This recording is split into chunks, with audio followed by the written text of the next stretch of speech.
তাহলে দেখা গেল যে হযরত আদম আলাইহিস সালাতু ওয়াস সালাম থেকে নিয়ে আজ পর্যন্ত কোনো মানুষের জায়গাই হতো না। এত মানুষ ভরপুর হয়ে যেত, পিপিলিকার মতো কোনো মানুষ জগৎ করা, উঠা বসা করা, চলাফেরা করার জায়গাই পেত না। সেই জন্য আমি একটা এমন পদ্ধতি দিয়েছি দুনিয়াতে, যে দুনিয়াতে যারা আসবে তাদেরকে দুনিয়াকে ছেড়ে একদিন না একদিন চলে যেতে হবে। মোহতারাম, এই দুনিয়া ছেড়ে চলে যাওয়াটাই সব থেকে বাহাদুরি নয়। সব থেকে বাহাদুরি হচ্ছে যে আমি কি নিয়ে গেলাম, আমি কি নিয়ে গেলাম। কাল যখন আল্লাহ পাক আমাকে কিয়ামতের দিনে খাড়া করবেন হিসাব নিকাশ নেওয়ার জন্য, চলে আসো আমার সামনে। আম্মা মান উতিয়া কিতাবাহু বিয়ামিনিহি ফায়াকুলু হা উমকরাউ কিতাবিয়া।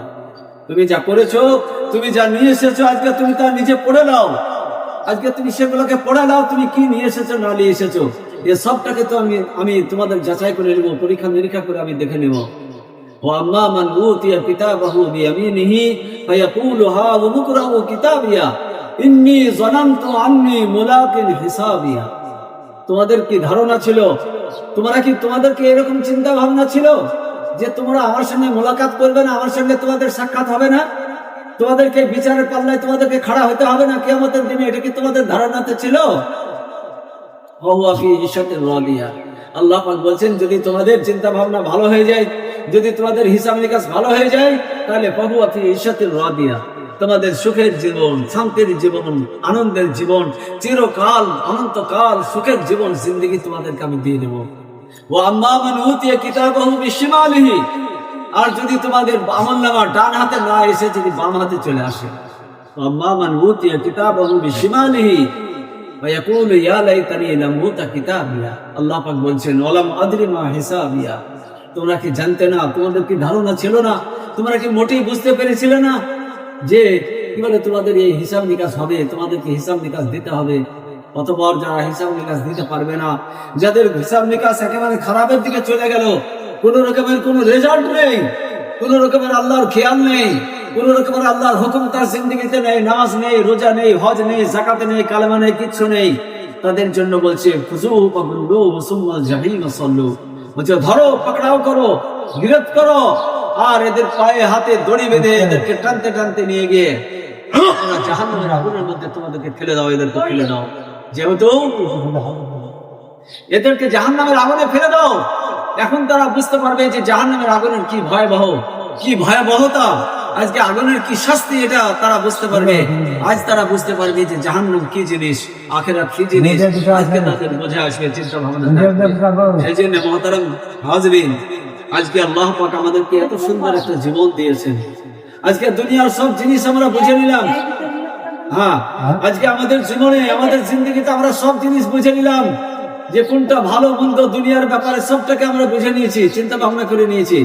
কিন্তু যখনই আমাদেরকে আখিরাতের ব্যাপারে বলা হয়, নামাজের ব্যাপারে বলা হয়, যাকাতের ব্যাপারে বলা হয়, হজের ব্যাপারে বলা হয়, কালেমার ব্যাপারে বলা হয়, রোজার ব্যাপারে বলা হয়, তখন কিন্তু আমাদের বুঝে আসে না, তখন কিন্তু আমাদের মোটেই বুঝে আসে না। বলে এইসব কথা কি হবে, কবর হিসাবে আমাদের কবর সম্বন্ধে আমাদেরকে বলা হয়, তখন আমরা কবর সম্বন্ধে বলি যে কে দেখে এসেছে, কে কি করে আসলেন, কে দেখে এসে বলেছে আমাদেরকে।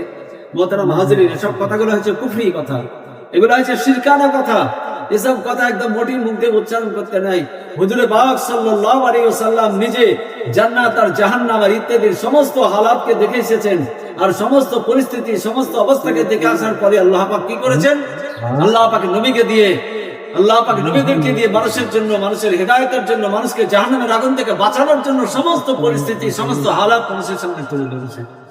হুজুরে পাক সাল্লাল্লাহু আলাইহি ওয়াসাল্লাম যা বলেছেন সব সত্য, একটা কথাও মিথ্যা হবে না, একটা শব্দ উলটপালট হবে না, একেবারে একটা শব্দ উলটপালট হবে না আল্লাহ পাকের নবী যা বলেছেন। সেই জন্য মুহতারাম, আমাদের জিন্দেগিকে আমরা শুধরে নিই, মরতে তো হবেই, কবরেতে যেতেই হবে। আর যদি কবরে কোনো ব্যক্তি নামাজ নিয়ে যায়, কোন ব্যক্তি যদি কবরে নামাজ নিয়ে যায়, হুজুরে পাক সাল্লাল্লাহু আলাইহি ওয়াসাল্লাম বলছেন যে যখন মুনকার নাকির ফেরেশতা কবরে আসবে, মানুষকে শোয়ানোর পরে তাকে শোয়ানো অবস্থা থেকে তাকে বসিয়ে দেওয়া হবে, ঠিক লাগিয়ে দেওয়া হবে, বসিয়ে দেওয়া হবে।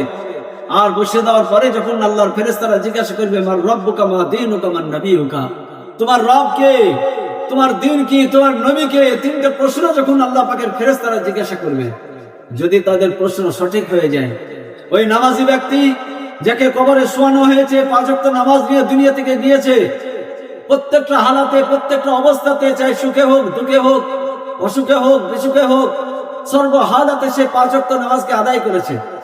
তো আল্লাহ পাকের নবীর কথা, পাক জোয়ানের কথা বলছেন, সেই ব্যক্তিকে যখন আল্লাহ পাকের ফেরেশতারা জিজ্ঞাসা করবেন তোমার নামাজ হয়েছে, তো বলছে তার মাথার কাছে, তার ডান দিকে মাথার কাছে এসে নামাজ তার সাক্ষী দেবে, হে আল্লাহর ফেরেশতা, আমি তার নামাজ, এই ব্যক্তি নামাজই ছিল, আমি তার নামাজ আমি সাক্ষ্য দিচ্ছি, জীবন বর্ষে নামাজ আদায় করেছি, 5 ওয়াক্ত নামাজ সে আদায় করেছে।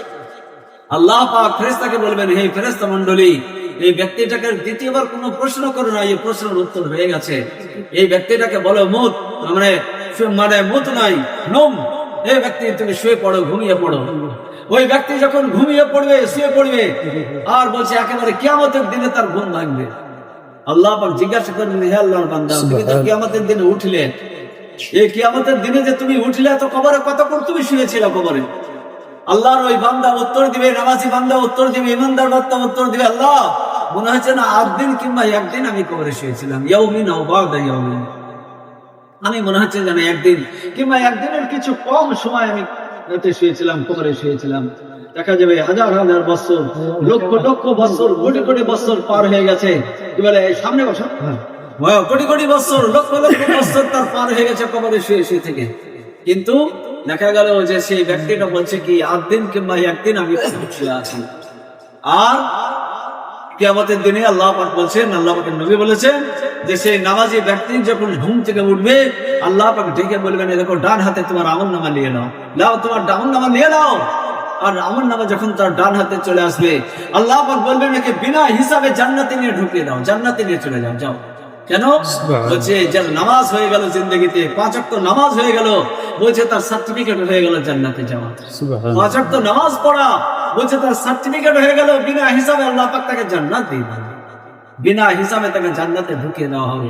বলছে সমস্ত মানুষের পুরসিরাত হোক, হোক, কি বলে কিয়ামত হোক, এই সমস্ত ঘাটিগুলা মানুষগুলা বলছে তার জন্য পাস হয়ে যাবে, মানে সমস্ত ঘাটি একে ছেড়ে দাও, এর পাস হয়ে গেছে, মানুষের পার করে দাও, সমস্ত মানুষের তার জন্য পার হয়ে যাবে।